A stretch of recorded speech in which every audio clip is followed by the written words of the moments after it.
Off the coast of Roatan, artificial reefs are breathing new life into barren seascapes, attracting undersea explorers from around the world. Sunken ships entice a bizarre host of marine animals, resembling feather dusters and Christmas trees. A freighter that once helped a country ravaged by civil war now lies cloaked in coral. And a passenger plane that crash-landed provides the perfect platform for fish to mate. These wrecks call out to the underwater world, welcoming those in search of a new place to call home.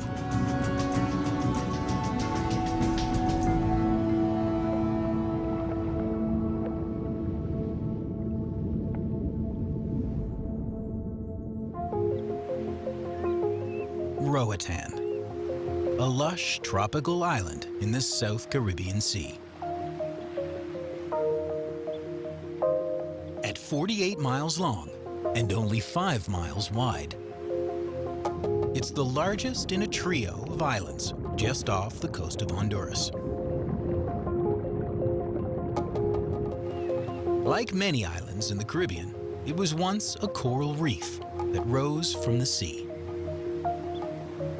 It's part of the Mesoamerican Barrier Reef, the second largest reef in the world after Australia's Great Barrier Reef.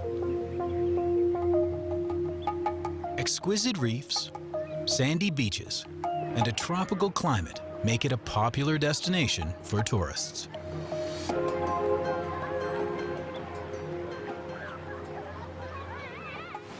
But Roatan's treasures are not limited to the surface world. The island boasts some of the most interesting and exotic shipwrecks off its coasts. But these ships didn't wreck in a storm. They were sunk on purpose.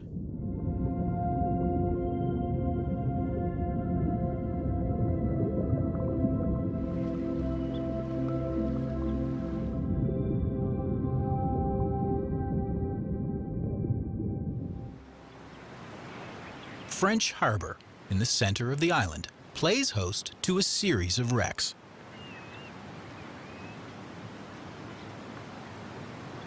The first in this group is a freighter called the Prince Albert.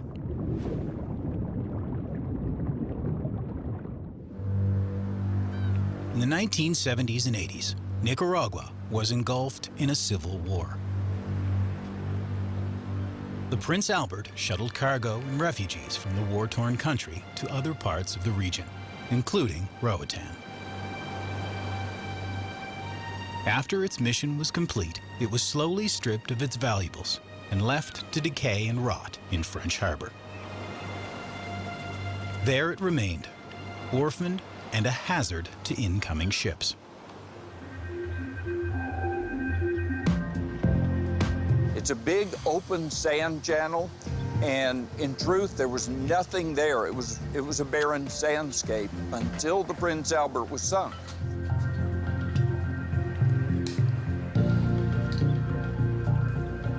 In January of 1987, the ship was set upright, filled with water, and sunk.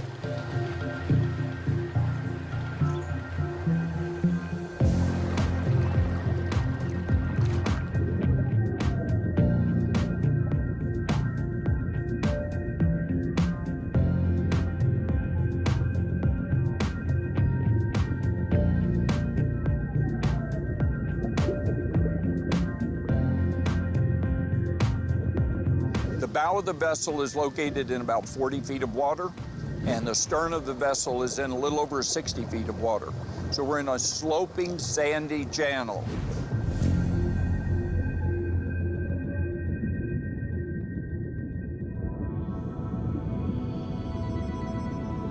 "30 years later, this 140-foot wreck is covered in surface algae and soft coral, while a garden of sea whips, sea fans, and rope sponges adorns the hull. When you start at the bow of the vessel, it has this lovely old winch system mounted right up on the top of the vessel. It's totally encrusted with life. We find seahorses there, we find many species of fish, and it's covered in soft and hard corals and several species of sponges.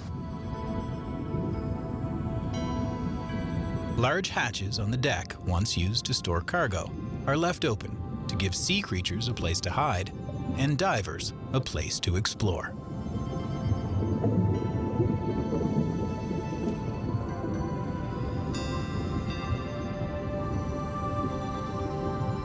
As you work your way back towards the cargo hold of the vessel, you come down a set of small ladders that lead to the first cargo deck.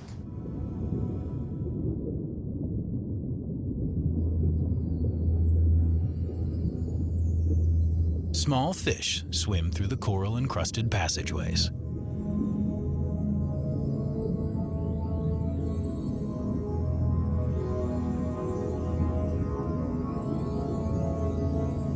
It's a safe wreck to explore. There are some total overhead environments where you need to be wreck certified.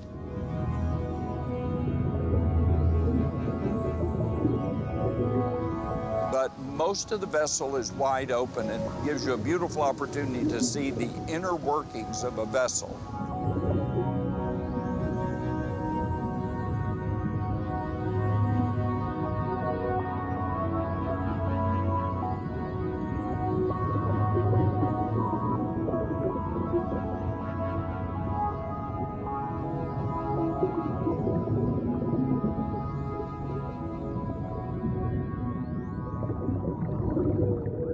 A school of glassy-eyed sweepers inhabits one of the cargo areas on the wreck. Around the hull, a forest of seaweed blankets every nook and cranny. A giant brain coral provides a home for one of the wreck's most sought-after creatures, the Christmas tree worm. The worm is named for a series of crown-shaped spirals on its back. In some species, these crowns are brightly colored. Their feather-like tentacles serve two purposes. They trap and pull in plankton from the current and are also used as gills to breathe. These exquisite animals belong to the same phylum as the common earthworm and live throughout the world's tropical reefs, embedded in coral heads, like those found on the Prince Albert.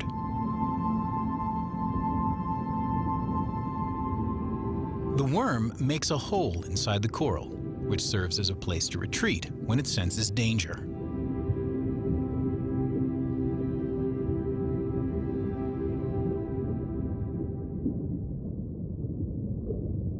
Along the walls of the Prince Albert, another creature finds refuge on the wreck. A sea cucumber. The sea cucumber is a slow-moving invertebrate belonging to the same phylum as sea urchins and starfish. It also kind of looks like a cucumber. Rows of tiny tube-like feet hidden on its underside allow it to crawl slowly along the sea floor. Sea cucumbers come in many shapes and sizes. This one in particular has a slug-like appearance. But others, like the pineapple sea cucumber, have a more distinct feature: a series of large but soft spikes covering its body. While the magnum sea cucumber looks more like a plant.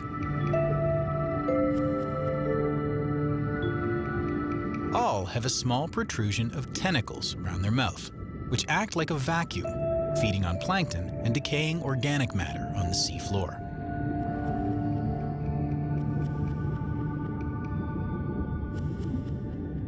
Sea cucumbers can be found at every depth in the ocean, and some have made their home here on the Prince Albert.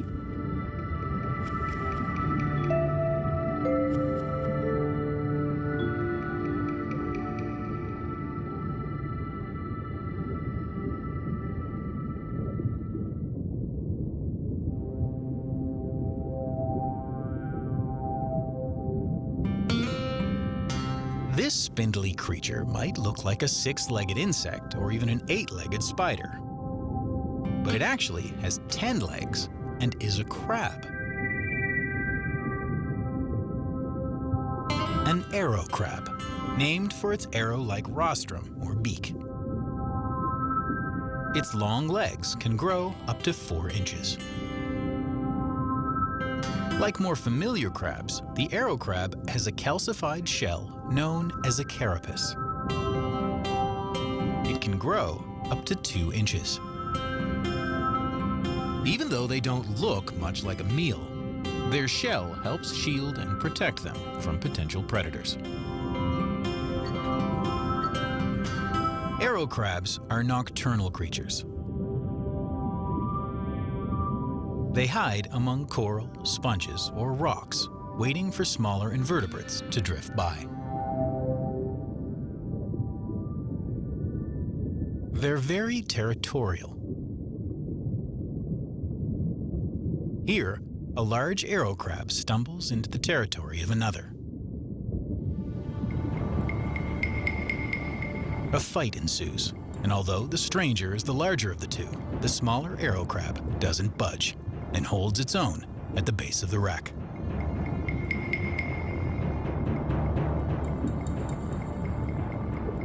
After all, it was there first.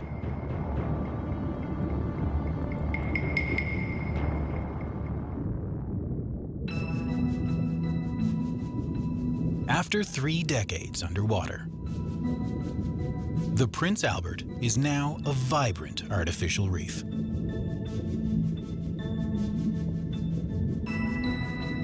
A wreck that once transported refugees fleeing war now provides sanctuary to a diverse assortment of aquatic drifters.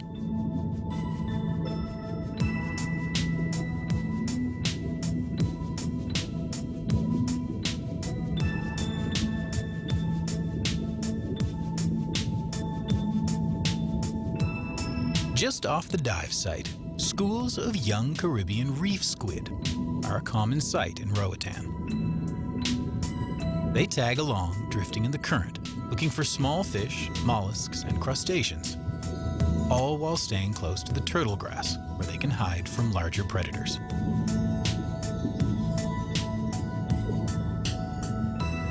A 100 feet from the Prince Albert lies another wreck that once shuttled passengers, but it's not a ship.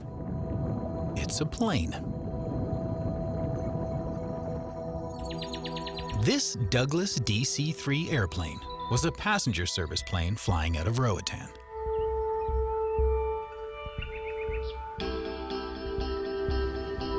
It ran scheduled stops between Honduras and other various destinations throughout Central, North, and South America. But in March of 1990, during a domestic flight into Roatan, the plane overran the runway and crashed into a soccer field that was adjacent to the airport. When it finally came to a stop, the plane had slid right into one of the goals.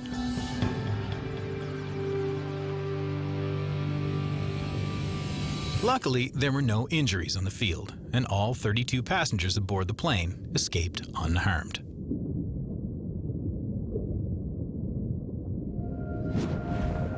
For years after, locals would talk about the soccer game that ended with the airplane scoring 1 goal and the locals 0.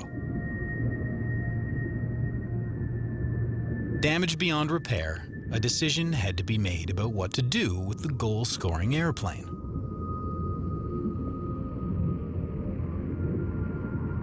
The plane was transported into French Harbor and sunk with the hopes that it would help bring more life to an otherwise empty sea floor.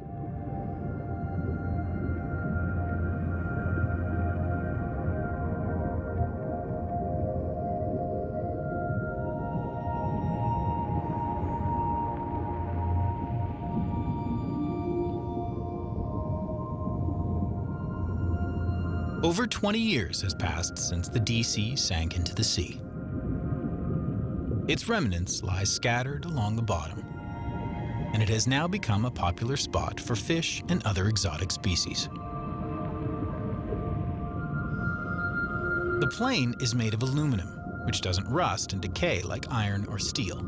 It stays hard and firm.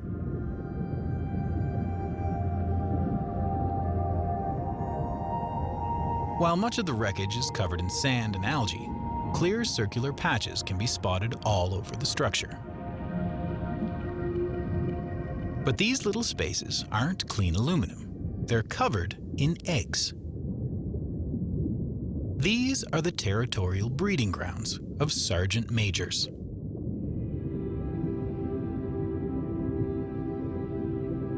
Pairs of sergeant majors set up camp in an area on the plain. There they will lay their eggs and vigorously guard their patch, swimming around and around, protecting the eggs from anything that approaches, even other sergeant majors.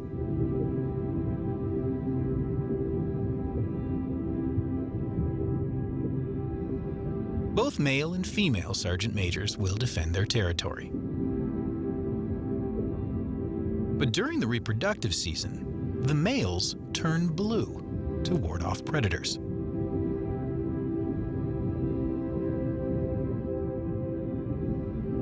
They'll return to their traditional white with black stripes once the eggs have hatched.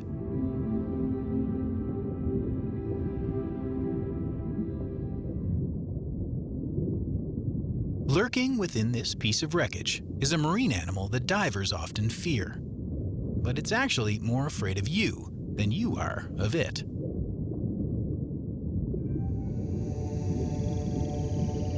The moray eel.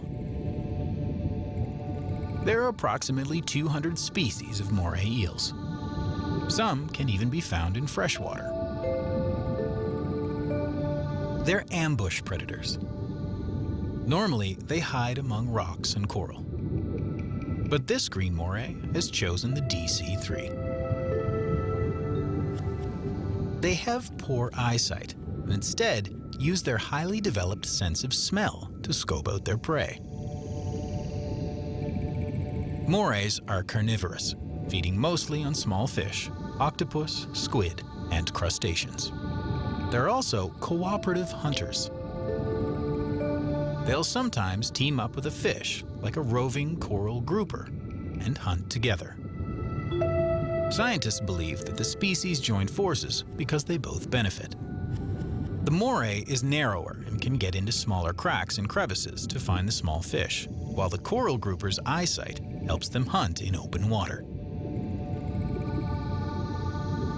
This moray may look vicious, constantly opening and closing its mouth, revealing a row of very sharp teeth, but it's actually pumping water over its gills to breathe.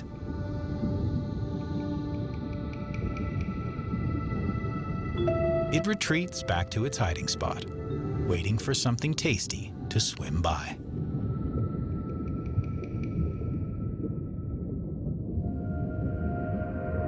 Nestled between these two sergeant majors on the hull of the DC-3 is a very large sea anemone.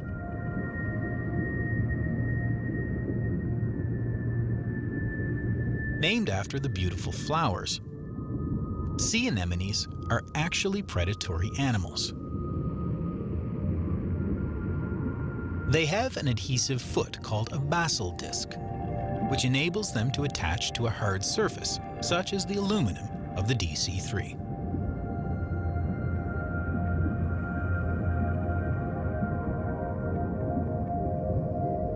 Anemones belong to the same phylum as corals and jellyfish. They have tens or even hundreds of tentacles. And like those of the jellyfish, these can deliver a powerful sting. For a shrimp or small fish, the anemone might look like a great place to hide from predators. But each tentacle is covered in numerous tiny organs called nematocysts. When a potential prey brushes past, each nematocyst springs open. releasing a microscopic harpoon filled with a chemical toxin.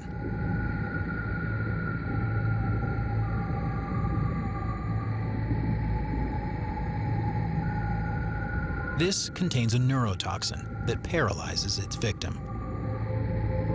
It then entangles the prey and brings it closer to its mouth for digestion.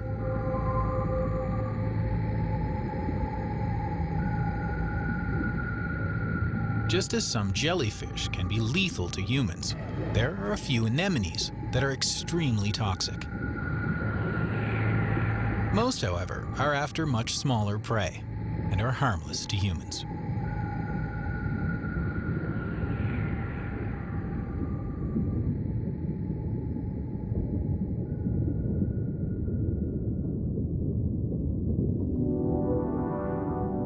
The size of a wreck and where it sinks can have a tremendous impact on both the sea floor and the life around it.